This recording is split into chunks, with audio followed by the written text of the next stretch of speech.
Hi, second graders. We are going to practice making predictions one more time together, and then you might have a quiz sometime soon in your classroom.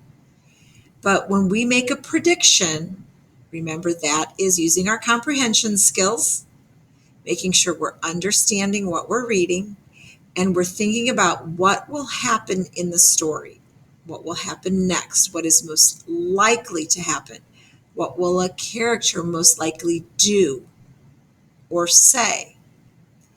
We might think about how and why this will happen. How is that going to come into the story? Why are they going to do that in the story? And that's using some background knowledge, maybe using what you know about this story, looking at what has already been happening in the story and using some text evidence or parts that help you make the prediction. Sometimes a personal connection, too, can help you make a prediction. But the author is giving you clues as you're reading. Pay attention to those clues so that you can predict what's going to happen next. So we have just a couple short stories here to do together. We're going to do the first two. Your teacher may or may not choose to do the last one with you, but I know they're a little hard to see. The typing is kind of light, so you're going to do some visualizing as I read them. We are going to make a prediction in this crystal ball, but it's not magic. We're going to use evidence from the text, evidence from the story that proves that our prediction is probably right. So please listen to this first short story. Maria is a very conscientious girl.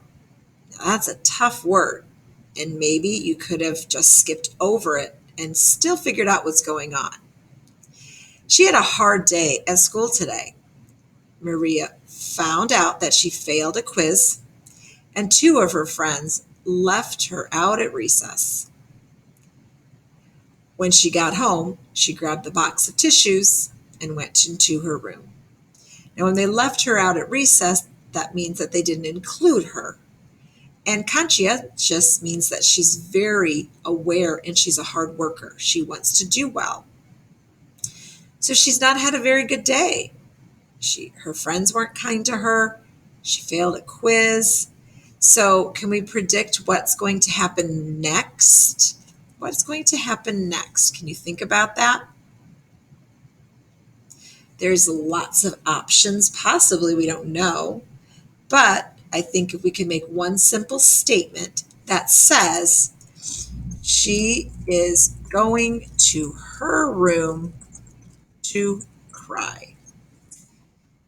We don't know if anybody will be there with her. We don't know if she's going to tell anybody. So we made just a simple prediction that she's going to go to her room and cry.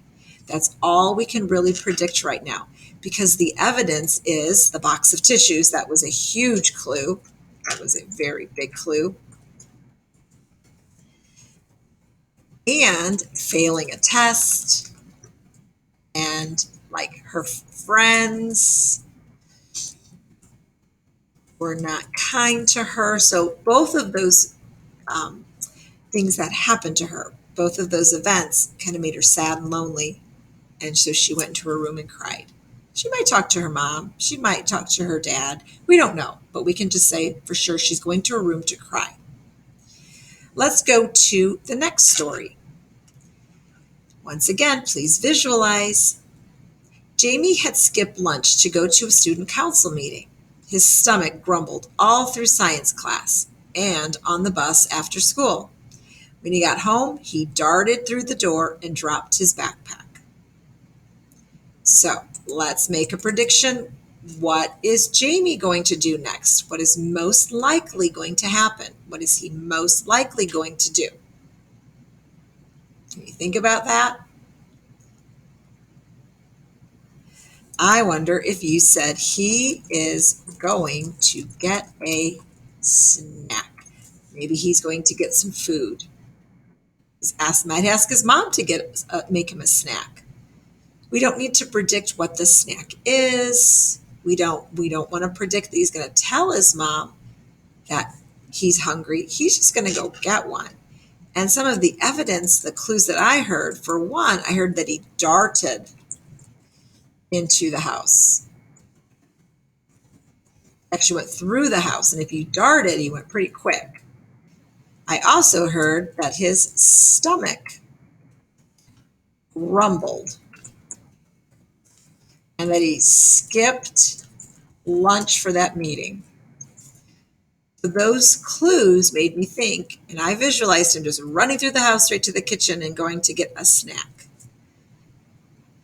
We have one more story. Your teacher may or may not do it with you. But as you're reading today, think about what's going on, and maybe before you turn that page, can you predict what's going to happen next? I will see you tomorrow.